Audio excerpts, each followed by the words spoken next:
विश्वानिदेव सवितर्दुरितानि परासुव यद्भद्रं तन्नयासुव। ॐ शं नो मित्रः शं वरुणः शं नो भवत्वर्यमा शं न इन्द्रो बृहस्पतिः शं नो विष्णुरुक्रमः। ॐ तेजोसि तेजोमयधेः ओजोसि ओजोमयधेः असदोमा सद्गमय तमसोमा ज्योतिर्गमय मृत्योर्मा मृतं गमय। ॐ वेद प्रेमियों, सुधी श्रोताओं, परम सौभाग्य का विषय है कि हम सब साक्षात परब्रह्म की वाणी ऋग्वेद के प्रथम मंडल के 59वें सूक्त की व्याख्या में प्रवेश करने जा रहे हैं। इस सूक्त में कुल 7 मंत्र हैं। मंत्र त्रिष्टुप नामक छंद में निबद्ध हैं। मंत्र दृष्टा हैं नोधा गौतम और देवता हैं वैश्वानर अग्नि। तो अब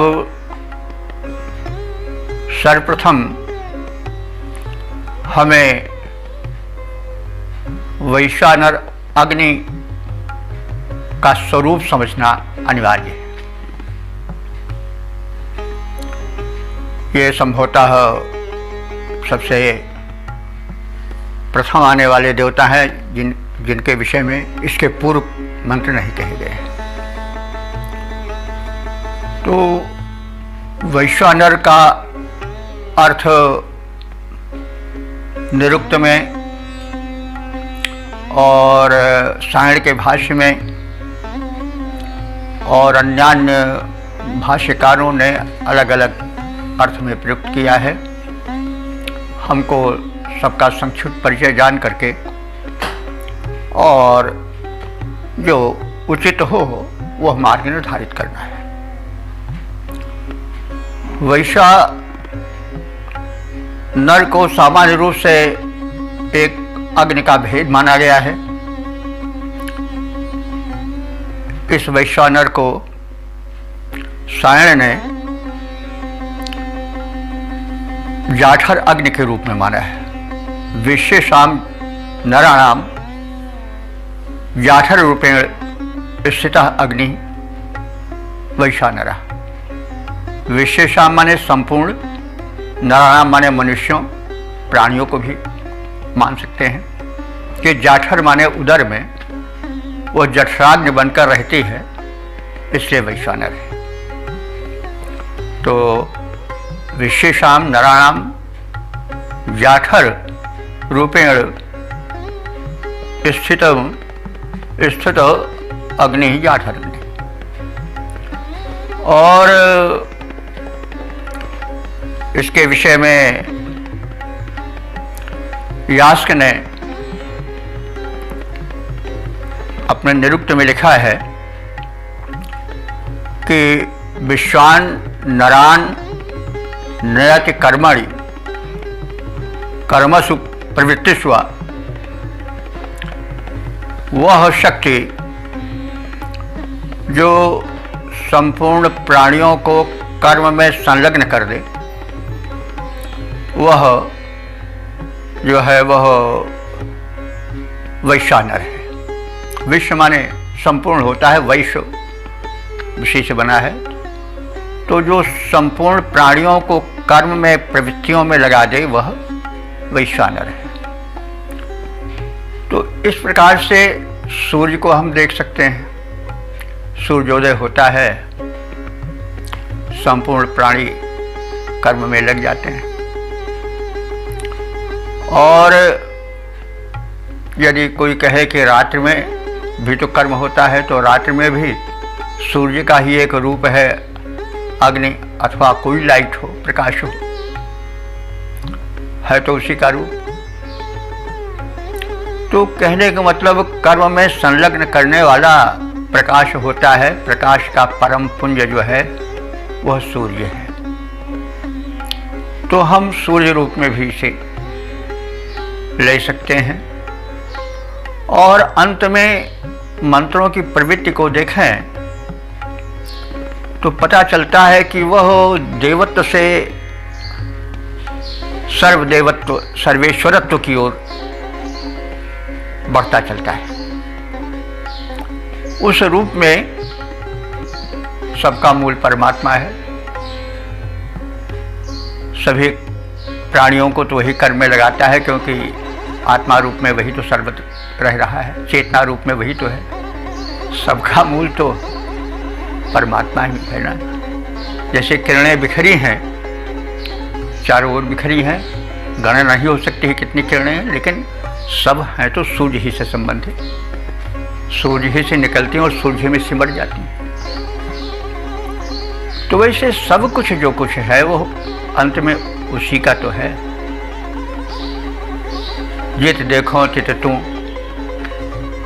जहाँ देखता हूँ वहाँ तू ही है, जहाँ देखता हूँ, जिधर देखता हूँ उधर तू ही तू है। न तेरी सी खुशबू न तेरी सी बू है, सर्वत्र तुम ही तो हो। एक ही तो असीम उल्लास, विश्व में पाता विविधाभास। वही उरूर में प्रेमोच्छ्वास, काव्य में रस कुसुमों में वास। वही एक ही तो उल्लास है, भिन्न भिन्न रूपों में फैला हुआ है। कहीं कुछ बनकर, कहीं कुछ बनकर, कहीं कुछ बनकर आह्लादन कर रहा है। तो एक ही तो असीम उल्लास, विश्व में पाता विविधाभास।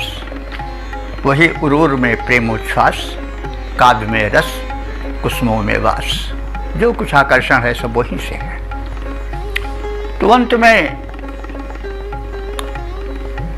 व्यक्तिवाद से सर्वेश्वरवाद की ओर ऋषि झुकता दिखाई देता है, हम देखेंगे मंत्रों में। और स्वाभाविक है भी, सामान्य कवि भी वर्णन करते करते अंत में उसी ओर झुक जाते हैं। कहाँ हो, जिधर देखता हूँ उधर तू ही तू है। न तेरी सी खुशबू न तेरी सी बू है। तो जब दृष्टिकोण व्यापक हो जाता है, विशाल हो जाता है, तो फिर दो चीज दिखाई नहीं पड़ती। जो तू है वही मैं हूँ। अंत में सब कुछ मैं और तुम का भेद, मैं और तू का भेद ही मिट जाता है। यही मैं और तू का भेद ही तो माया है। मियते अनयायित माया, जो एक पर्दा डाल दे वही तो माया है। तो जब वो समाप्त हो जाता है तो अभेदत्व की स्थिति आती है। उस समय सब कुछ, जहाँ जिस ओर देखता हूँ उस ओर तू ही तू है। न तेरी खुशबू न तेरी बू है। तो यह भावकत्व की स्थिति में पहुंचे हुए हृदय की स्थिति होती है। तो जब मनुष्य राग द्वेष से दूर होकर के चिंतन के समुद्र में अवगाहन करता है, तो जो मनस्थिति बनती है वही मनस्थिति यहाँ कुछ दिखाई पड़ती है, आप मंत्रों में देखेंगे। तो इस प्रकार से हमने संक्षेप में वैश्वानर की परिकल्पना या उसकी अवधारणा से परिचय प्राप्त किया।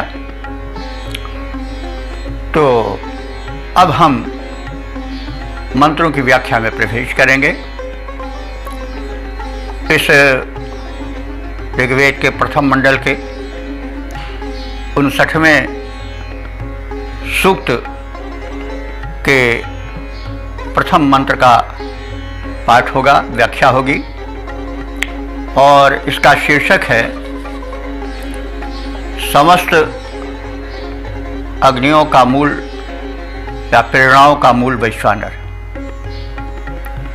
तो संबंधित मंत्र का पाठ प्रथम हो जाए।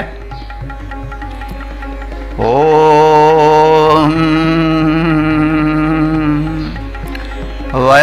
वयाग्ने अग्नयस्ते अन्ने त्वे विश्वे अमृता मादयन्ते वैश्वानर नाभिरसि क्षितीनां स्थूणेव जना उपमिद्यन्थ।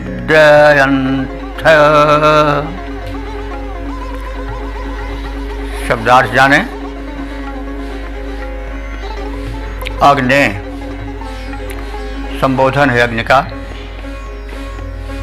तो यहाँ अग्नि से तात्पर्य है वैश्वानर अग्नि से। हे सर्वत्र व्याप्त अग्नि रूप परमात्मन। अंत में मन ढुलक करके परमात्मा की ओर ही जाता है, क्योंकि सर्वव्यापी तो वही है और तो सीमित व्याप्ति लिए हुए हैं, लेकिन सर्वत्र तो वही है। तो अग्नि, हे अग्नि रूप परमात्मन। अन्य अग्नयः, अन्य अग्नयः माने दूसरी अग्नियाँ।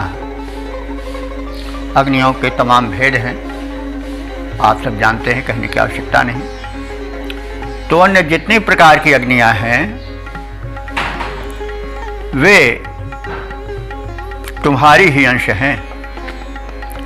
इसको यूँ भी कह सकते हैं कि हे परमात्मन, जितनी आत्मा रूपी स्फुलिंग हैं, चिंगारियाँ हैं, आत्माएं हैं, आत्मा रूपी अग्नियाँ हैं, ज्योतियाँ हैं, वो सब तुम्हारी ही ज्योति के तो अंश हैं।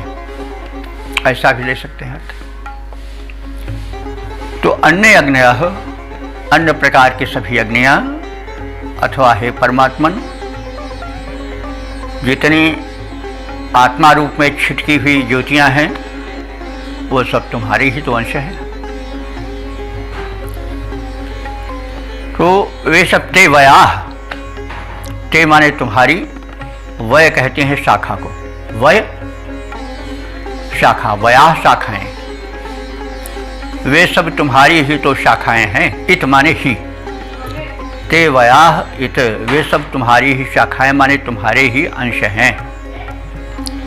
विश्वे अमृताः, विश्व माने संपूर्ण, अमृताः माने अमर शक्तियाँ, अर्थात दिव्य शक्तियाँ, देव शक्तियाँ। त्वमोदयन्ते, त्वमादयन्ते, तुझसे ही आनंदित होती हैं। दिव्य शक्तियों को दिव्यता और आनंद उस परम दिव्य शक्ति परमात्मा से ही मिलता है।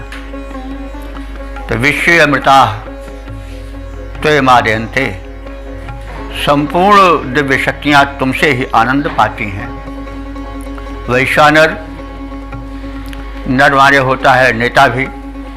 नेता वो है जो कि पथ दिखावे, संचालन करे, रास्ता दिखाए। तो हे वैश्वानर, हे विश्व के नेता, हे विश्व के संचालक, क्षिति नाम नाभि, तुम क्षिति नाम माने, क्षिति माने पृथ्वी होता है, क्षिति माने पृथ्वी पर उत्पन्न यानी प्राणी मात्र। तुम प्राणियों के नाभि हो।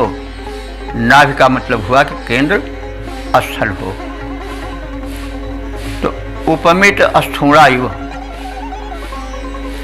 और उपमित माने समीपस्थ, स्थूणा कहते हैं स्तंभ, युव माने समान। तो उमित उपमित स्थूणायु, समीपस्थ स्तंभ के समान। जनान ययंथ, सभी जनों का, सभी प्राणियों का तू ययंथ माने क्या है? आधार है। जैसे खंभा होता है तो उस पर हम किसी चीज़ को टांग देते हैं, लटका देते हैं तो उसका आधार बन जाता है।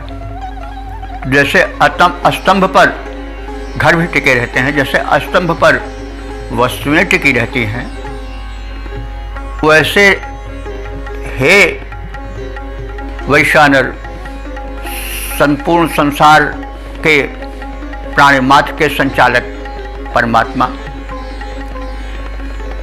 तुम्हारा ही अवलंबन लेकर तो सब कुछ टिका हुआ है, एकमात्र तुम ही तो सबके आधार हो, यह कहने का तात्पर्य है।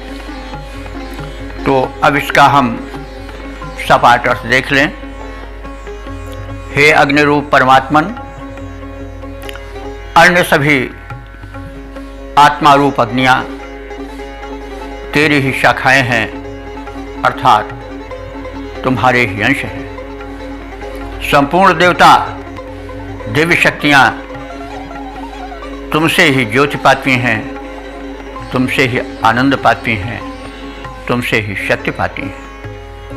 हे विश्व संचालक परमदेव, तुम समस्त प्राणियों के केंद्रीभूत आधार हो।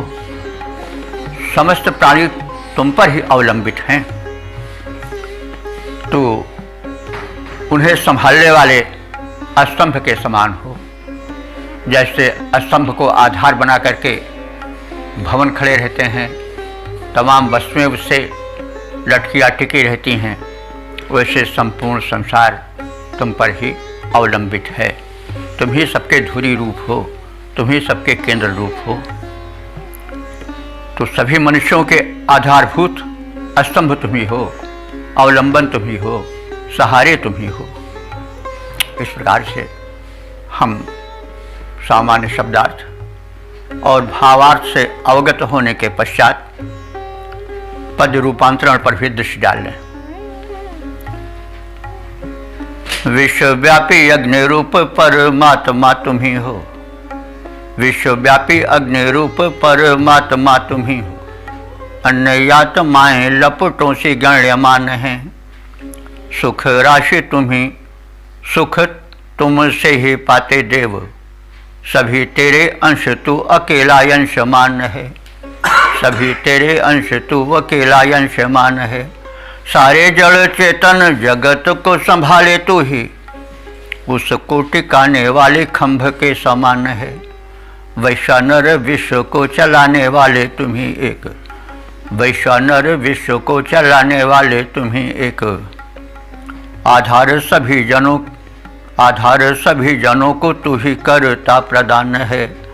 आश्रय सभी को तू ही करता प्रदान है। आधार सभी को तू ही करता प्रदान है।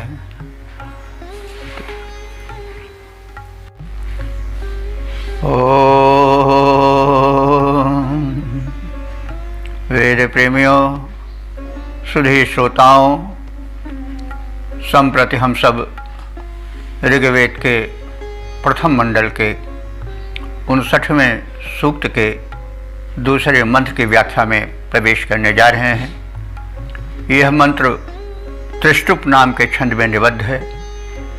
मंत्र दृष्टा ऋषि हैं नोधा गौतम और देवता हैं वैश्वानर अग्नि।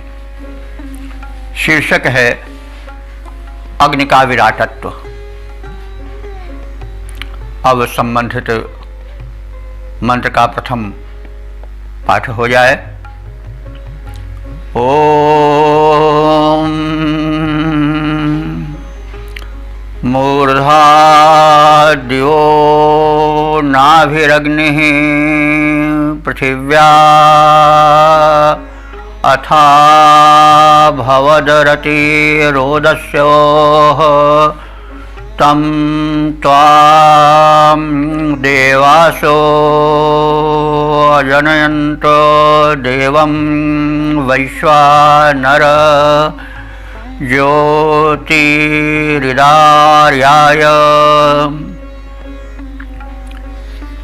शब्दार्थ जाने। अग्नि, यह अग्नि।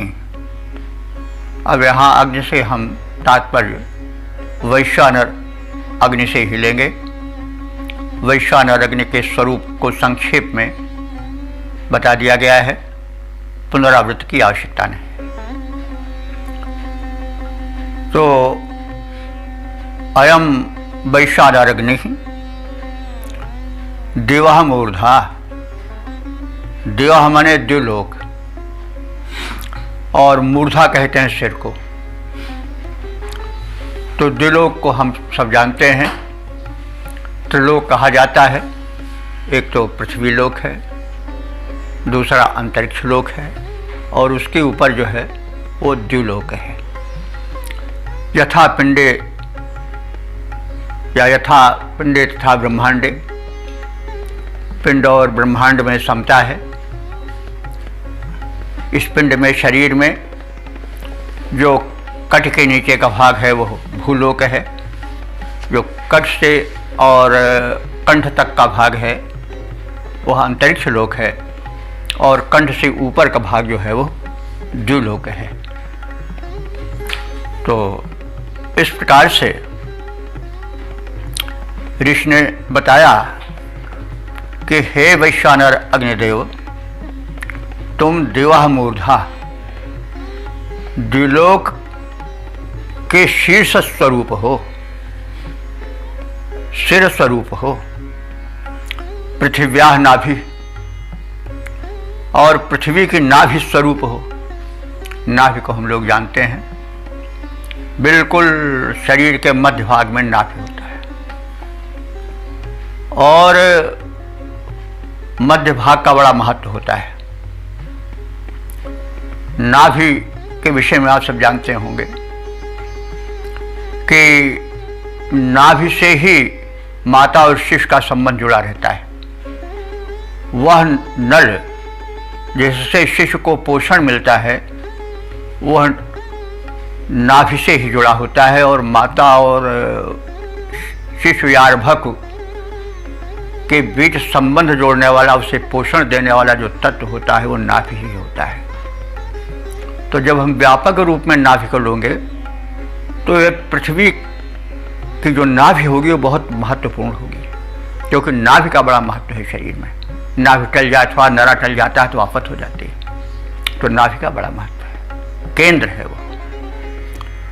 तो पृथ्वी का जो केंद्र है उसको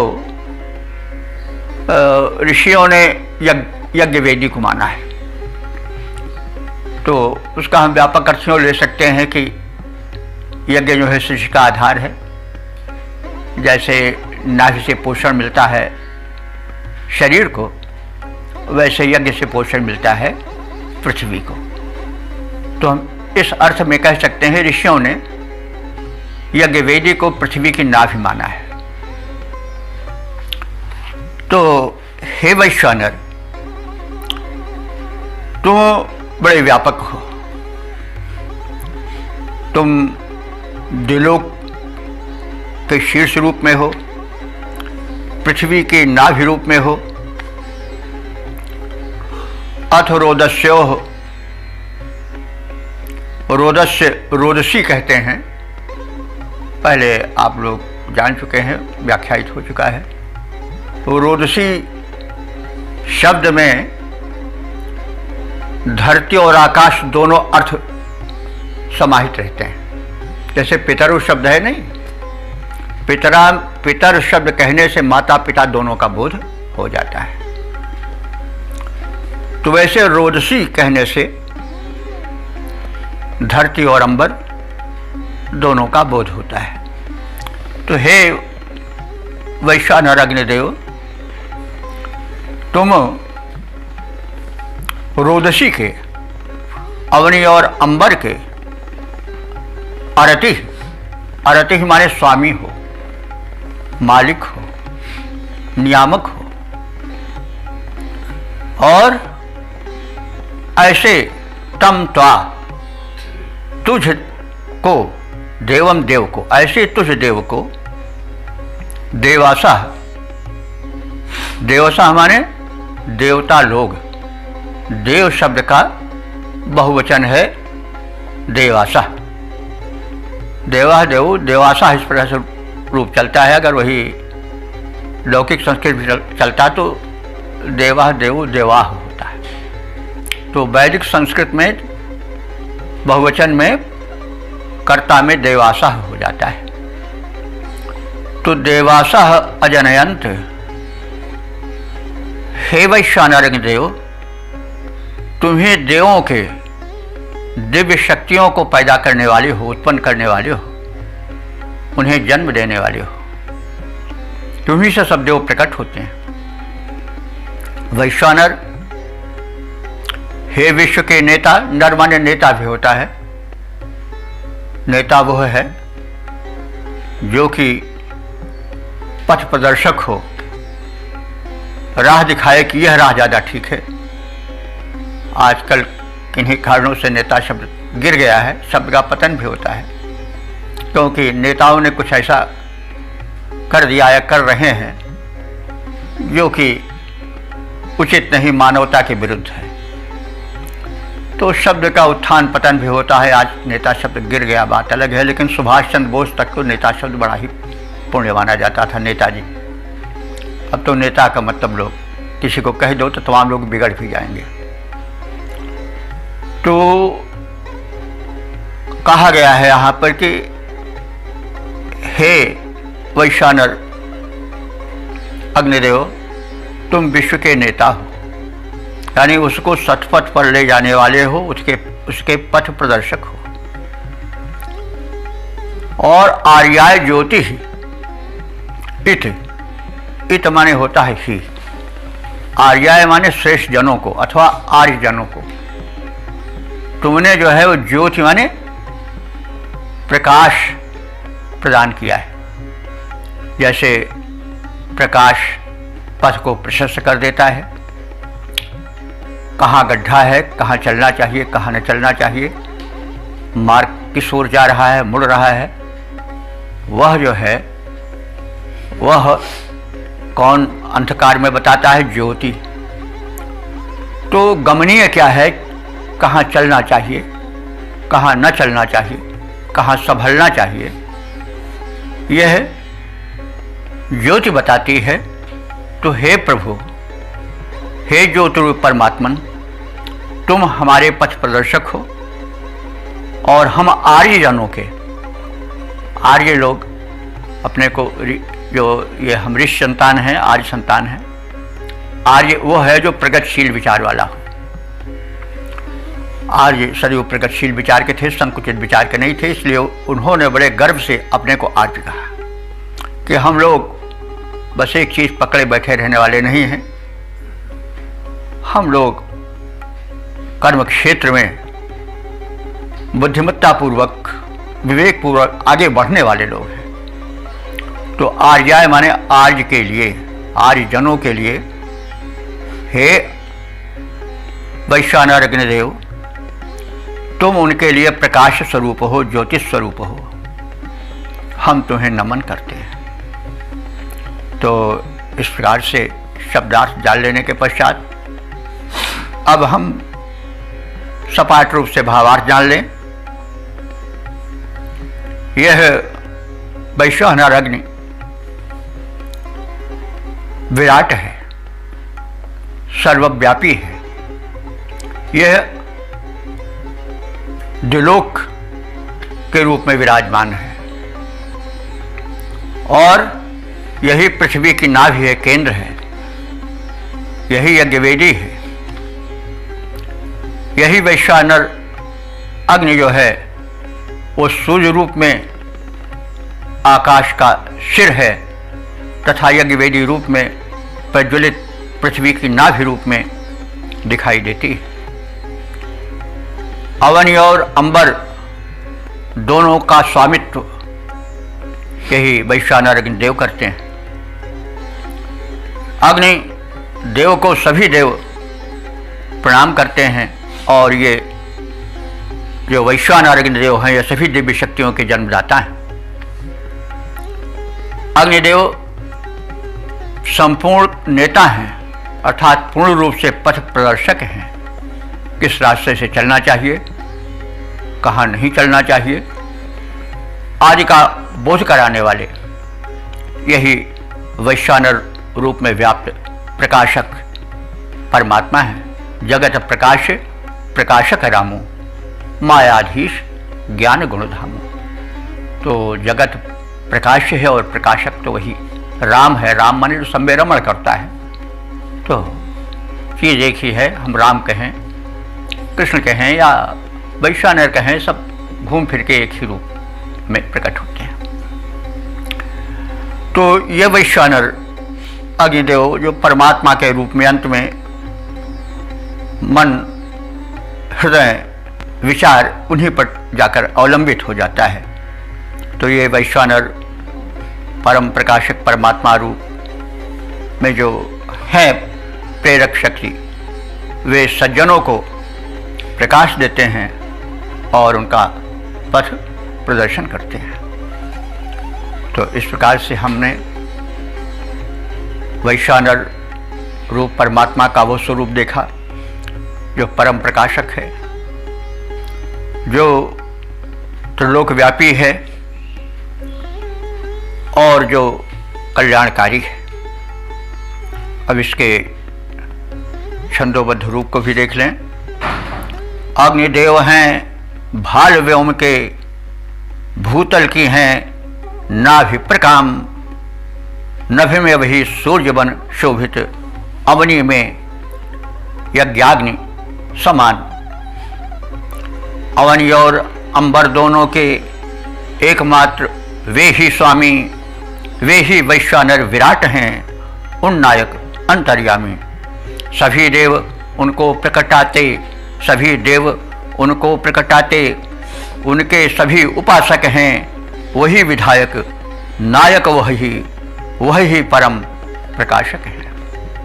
वही पुण्यवानों का करते मार्ग प्रदर्शन आठों याम, वही पुण्यवानों का करते मार्ग प्रदर्शन आठों याम। अग्निदेव हैं भाल व्योम के, भूतल की हैं नाभि प्रकाम, नभ में वही सूर्य बन शोभित, अमनी में यज्ञाग्नि ललाम। ओम वेद प्रेमियों, सुधी श्रोताओं, संप्रति हम सब ऋग्वेद के प्रथम मंडल के 59वें सूक्त के तीसरे मंत्र की व्याख्या में प्रवेश करने जा रहे हैं। यह मंत्र त्रिष्टुप नामक छंद में निबद्ध है। मंत्र दृष्टा ऋषि हैं नोधा गौतम और देवता हैं वैश्वानर अग्नि। शीर्षक है सभी विभूतियों का मूल वैश्वानर अग्निदेव में निहित। अब संबंधित मंत्र का प्रथम पाठ हो जाए। ओम सूर्ये नरश्मयो ध्रुवासो वैश्वानरे दधिरे ज्ञा वसूनि या पर्वतेषु सधीष्वसु या मानुषेष्वसि तस्य राजा। शब्दार्थ जाने। अग्नि के वैश्वानर अग्नि के विराटत्व का प्रदर्शन मंत्र में किया गया है। उपमा दी जा रही है कि सूर्य माने सूर्य में ध्रुवासा रश्मया ना, ध्रुवासा माने जैसे उसमें ध्रुव रहती हैं, माने स्थिर रहती हैं। कौन? रश्मया। रश्मया माने किरणें। जैसे सूर्य में ही सूर्य की समस्त किरणें अवस्थित रहती हैं और उसी सूर्य पिंड से सब निकल करके फैलती हैं अनंत आकाश में, अनेक ग्रह नक्षत्रों में, पृथ्वी पर भी वही आती हैं और अंत में सिमट करके सब उसी में समाहित हो जाती हैं। तो रश्मया ना शब्द है, इस विषय में कई बार कहा जा चुका है। जब संज्ञा शब्द के बाद में ना आता है तो वो समानार्थक होता है। तो सूर्य ध्रुवासा रश्मया ना, जैसे सूर्य में समस्त उसकी अगणित रश्मियाँ निहित रहती हैं, संचित रहती हैं और उसी से फैलती हैं, उसी तरह से वैश्वानरे अग्नाः, संपूर्ण अग्नियाँ, संपूर्ण चेतनाएं उसी वैश्वानर अग्नि से संबंधित हैं, उसी से फैली हैं और उसी में फिर समाहित हो जाती हैं। वसूनि आदधिरे, जितने भी रत्न हैं, रत्न तात्पर्य हुआ बहुमूल्य वस्तुएं, आकर्षक वस्तुएं, उन सभी को आदधिरे माने पूर्ण रूप से धारण जो करने वाली शक्ति है वह है वैश्वानर अग्नि, जो कि परमात्मा का रूप है। वर्णन से अग्नि का जो रूप है वह परमात्मा की ओर इंगित करता चलता है। तो अब आगे और ऋषि बढ़ रहा है कि या पर्वतेषु औषधीषु अप्सु, जो रत्न या बहुमूल्य वस्तुएं पर्वतेषु माने पर्वतों पर पाई जाती हैं, औषधीषु औषधियों में पाई जाती हैं, वनस्पतियों में पाई जाती हैं, जो बहुमूल्य वस्तुएं अप्सु, अप्सु माने जड़ों में पाई जाती हैं। देखिए बंधु, अप्सु सदैव बहुवचन में प्रयोग होता है। आप शब्द है नहीं आपका, तो ये सदैव बहुवचनांत होते हैं।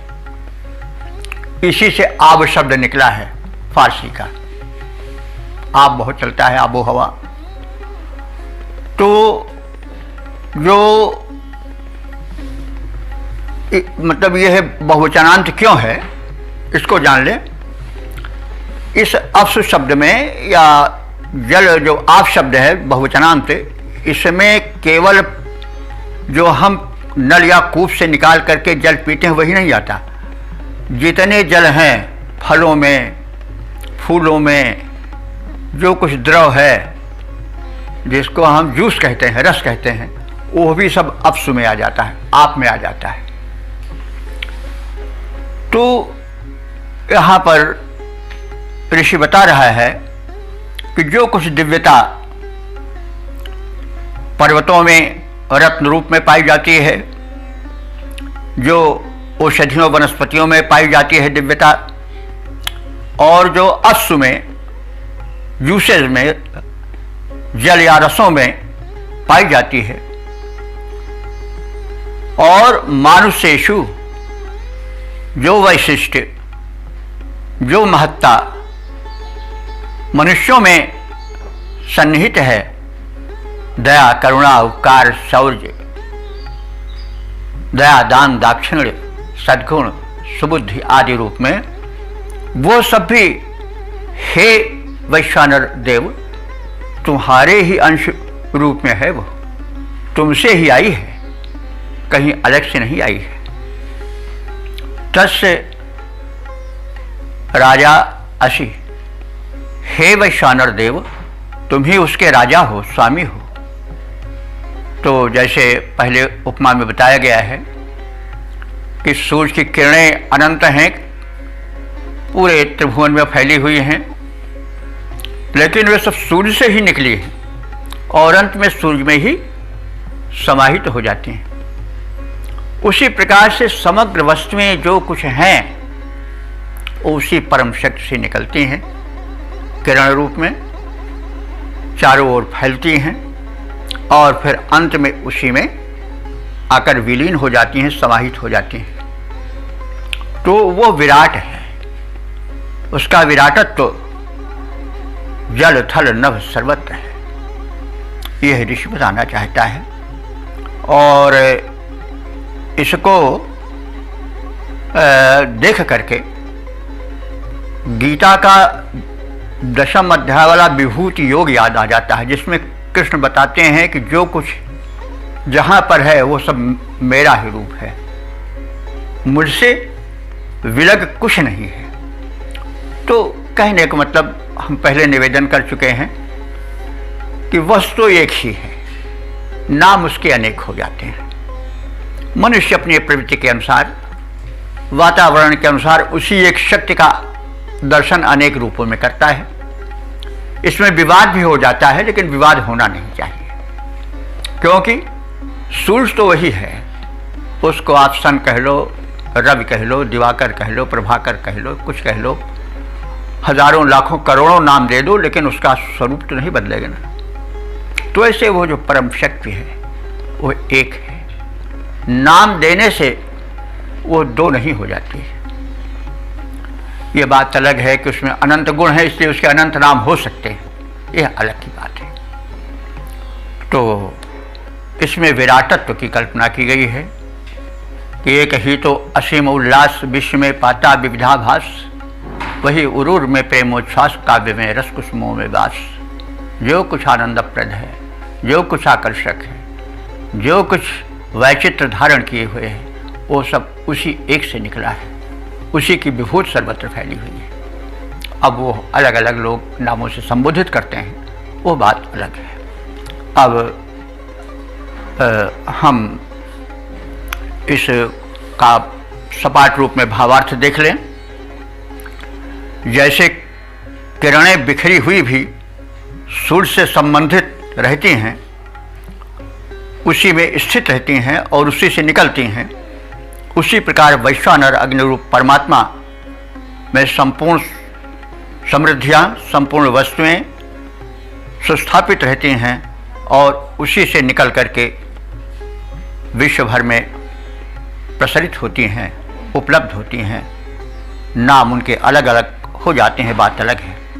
जो विभूतियाँ पर्वतों में सन्निहित हैं, जो विभूतियाँ ऐश्वर्य औषधियों में सन्निहित है, जो जलों में, जूसों में, द्रव में प्राप्य है, जो मनुष्यों में दया, करुणा, प्रेम, क्षमा, उदारता, बंधुत्व आदि रूप में फैला हुआ है, वो भी सब उसी का रूप है। और जो कुछ यावत दृश्यमान है, जो कुछ विराजमान है, वो सब उसी का अंश है। अंशी तो एक है, उसके अंश अनेक हैं। तो इस तरह से हमें अपने दृष्टिकोण को व्यापक बनाना चाहिए। हमें संकुचित दृष्टिकोण से निकल करके व्यापकत्व में प्रवेश करना चाहिए। मंत्र ही उपदेश देता है, और एक बात को अगर हम मान लें तो हम धन्य हो जाएंगे और अपने जन्म को धन्य कर देंगे और वसुधा तल को धन्य कर देंगे। ऐसे ही विचारों वाले महामानव हो जाते हैं, राम बन जाते हैं, कृष्ण बन जाते हैं। तो इस प्रकार से हमने इसके संक्षिप्त शब्दार्थ और भावार्थ से ज्ञान प्राप्त किया, और अब इसके पद रूपांतरण पर दृष्टि डालें। औषधि पहाड़ों, जल, थल और मानवों में संपत्ति विभूति जो भी जहाँ दृष्टि आती है, प्रादुर्भाव तुमसे ही, प्रादुर्भाव तुमसे ही, तुमसे जुड़ी हैं सभी, तुम्हें से निकल सभी छवि छिटकाती हैं। जैसे रवि रश्मियाँ विकीर्ण चारों ओर, किंतु कभी वे न सूर्य से बिलग गिनी जाती हैं। वैसे जो भी जितनी विभूतियाँ जहाँ भी कहीं, स्वामी तुम्ही यही सत्य बुद्धि जान पाती है। स्वामी तुम्ही यही सत्य बुद्धि जान पाती है।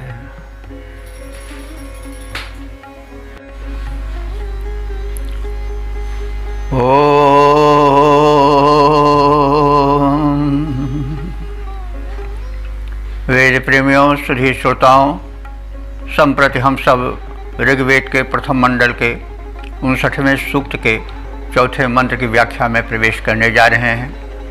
यह मंत्र त्रिष्टुप नामक छंद में निबद्ध है। मंत्र दृष्टा ऋषि हैं नोधा गौतम, और देवता हैं वैश्वानर अग्नि। शीर्षक है उस व्यापक की व्यापकता के कारण ही विश्व में व्यापकता है। तो अब संबंधित भाव को समेटे हुए मंत्र का पाठ हो जाए। ओम बृहति इव सूनवे रोदसी गिरो होता मनुष्यो न दक्षः सर्वते सत्ते सुषमाय पूर्वीर्वैश्वानराय नृतमाय यहवीह। शब्दार्थ जाने। रोदसी सूनवे बृहति इव। रोदसी कहते हैं अवनी और अंबर का मिला हुआ रूप। तो रोदसी यानी इस अवनी अंबर के सूनवे माने पुत्र के लिए, सूनु शब्द है, उसी का चतुर्थी एक वचन है सूनवे। बृहति इव, बृहति माने इस व्यापक वैश्वानर रूपी पुत्र के लिए। तो इस यहाँ थोड़ा काव्यत्व आ गया है। ऋषि कुछ भावुक हो गया है। उस वैश्वानर की व्यापकता का अनुमान करते करते वह इस भाव भूमि पर उतर आया है कि यह जो अंतरिक्ष है इतना व्यापक क्यों हो गया, धरती इतनी विस्तृत क्यों हो गई। तो भाव विभोर उसने कहा, ऋषि हृदय ने कहा, यह सब इसीलिए कि वह अपने पुत्र रूप उस वैश्वानर अग्नि या परमात्मा से इतना प्रेम करता है कि अपने को विस्तृत ही करता गया कि हमारी गोद में आ जाए, हमारी गोद में आ जाए। वह आने वाला तो था नहीं, इससे विस्तृत उसका प्रारूप बनता गया। यानी आकाश और पृथ्वी इतने विस्तृत क्यों हो गए हैं, वह उसी वैश्वानर रूपी परमात्मा के प्रेम के कारण हो गए हैं। जैसे कोई वात्सल्य से भरा हुआ पिता या माता पुत्र उसकी गोद में आ जाए इसके लिए अपने हाथों को फैलाता है, पसारता है, वैसे उस व्यापक को अपने गोद में भर लेने के लिए जो प्रयत्न अवनी और अंबर ने किए वही उनके विस्तार का कारण हो गया। कल्पना है, भाव प्रवणता है, इससे सत्य बाधित नहीं होता है। तो रोदसी सूनवे बृहति द्यावा पृथ्वी पुत्र रूप इस वैश्वानर विश्व के नेता अग्नि रूप परमात्मा के लिए अपने को विस्तृत बना लिए हैं। मनुष्य ना मनुष्यों के समान। कौन मनुष्य? जो बंदी रूप में रहते हैं, बंदी माने गुणगायक रूप में रहते हैं। राजाओं के यहाँ यह पहले अधिक हुआ करता था। उनके गुणगान करने के लिए बंदी जन अथवा गुणगायक, प्रशंसक, कुछ लोग विद्वान कवि हुआ करते थे। तो मनुष्य ना बड़े लोगों, राजाओं, महाराजाओं के गुणगान करने वाले गुणगायक वंदीजन की भांति दक्षा होता। दक्षा होता माने कुशल, जो यज्ञ कार्य संपन्न करने वाले पुरोहित हैं वे। सर्वते सत्य सुषमाय नृतमाय वैश्वानराय, ये वैश्वानर के सभी विशेषण हैं। वैश्वानर चतुर्थी एक वचन में है। तो वैश्वानराय उस वैश्वानर रूप अग्नि अथवा परमात्मा के लिए स्वरवते यानी उसे उस स्वरवते माने आनंद रूप, उस आनंद रूप परमात्मा के लिए, वैश्वानर के लिए, और उस सत्य रूप वैश्वानर के लिए सुषमाय माने सूक्ष्म कहते हैं ऊर्जा, शक्ति। तो 3 गुण माने गए हैं जो अवतारी पुरुष होते हैं या महापुरुष होते हैं, परमात्मा रूप होते हैं। वो कैसे होते हैं? सच्चिदानंद रूप होते हैं, सत्य चित आनंद। तो उस सर्वते माने आनंद स्वरूप, उस सत्य स्वरूप, उस शक्ति स्वरूप, नृतमाय वैश्वानराय सर्वोत्तम नेता रूप वैश्वानर के लिए, इस सामर्थ्यवान के लिए पूर्वी ही हवि गिरा। पूर्वी ही हवि माने प्राचीन काल से चली आती हुई जो अस्तुत की परंपरा थी उसका निर्वाह करते हुए गिरह माने अपने अस्तुत वाणियों से उसके गुणगान को करते आ रहे हैं। यानी 2 बातें कही गई कि यह जो वैश्वानर रूप में व्याप्त प्रकाशक तेजो स्वरूप परमात्मा है, वो द्यावा पृथ्वी का पुत्र है मानो। और ये जो अंतरिक्ष है बड़ा व्यापक है, उसका और छोड़ नहीं है। पृथ्वी भी इसीलिए पृथ्वी कहलाती है कि वो पृथ्वी है, व्यापक है। तो एक कल्पना है कि मानो इन दोनों ने अपने गोद को इसलिए व्यापक कर लिया कि वह पुत्र रूप में उनके गोद में समा जाए। वात्सल्य का यहाँ पर कुछ झलक देखी जा सकती है। और मनुष्य उसका गुणगान करते हैं उसी निष्ठा से, उसी लगन से, जैसे पूर्व काल में बंदी जन राजाओं का गुणगान करते थे, उसे प्रसन्न करते थे। और हम ऋषि भी उसी परंपरा का निर्वाह करके उसे प्रसन्न करने के लिए उसका गुणगान करते हैं। तो अब इस शब्दार्थ के परिचय के उपरांत हम लोग सपाट रूप में भावार्थ जान लें। संपूर्ण वस्तुओं में, पदार्थों में अग्रगण्य इस वैश्वानर रूप परमात्मा की सर्वव्यापकता को देखने के लिए या उसको अनुमान करते हुए, देखते हुए पृथ्वी और आकाश उसे अपने गोद में बैठा लेने के लिए वात्सल्य से भर करके अपने को विस्तृत करते चले गए। उसका परिणाम यह हुआ कि आकाश अनंत विस्तार पा गया, वो पिता है, और भूमि भी विस्तार पा गई, वो कौन है? उसकी माता है। तो यानी पृथ्वी लोक और अंतरिक्ष लोक उस व्यापक ब्रह्म की व्यापकता से और उसके वात्सल्य से आपूरित होकर के उसको अपने गोद में संभालने के लिए इतने आतुर हो गए कि वे विस्तृत होते गए। उसका स्वरूप विस्तृत है और उसको विस्तृत करते करते अपने गोद को फैलाते फैलाते, हाथ को फैलाते फैलाते वो भी इतने व्यापक हो गए। ये कल्पना है, और कल्पना में एक आनंद है, एक वात्सल्य झलक रहा है। तो संपूर्ण में अग्रगण्य इस वैश्वानर रूप परमात्मा की सर्वव्यापकता को देखते हुए पृथ्वी और आकाश इतने विस्तृत होते गए कि आज उनका विस्तार अनंत हो गया है।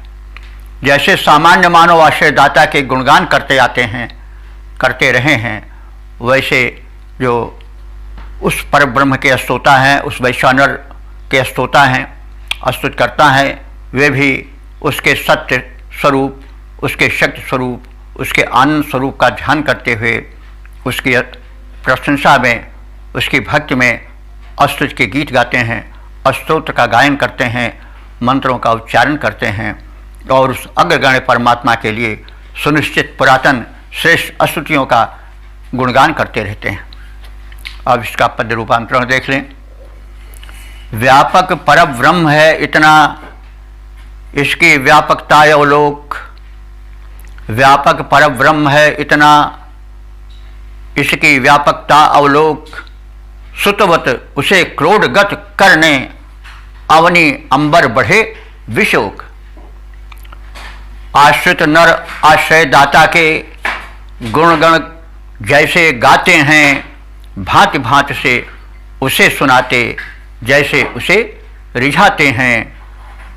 जो विश्वेश सत्य सर्वेश्वर, जो विश्वेश सत्य सर्वेश्वर, सर्वश्रेष्ठ, सबका स्वामी, स्तोता, उसके गुण गाते, वैसे ही बनकर अनुगामी श्रेष्ठ पुरातन स्तोत्रों से फैला उसका दिव्यालोक व्यापक परब्रह्म है इतना, उसकी व्यापकता अवलोक, सुतवत उसे क्रोडगत करने अवनी अंबर बढ़े विशोक।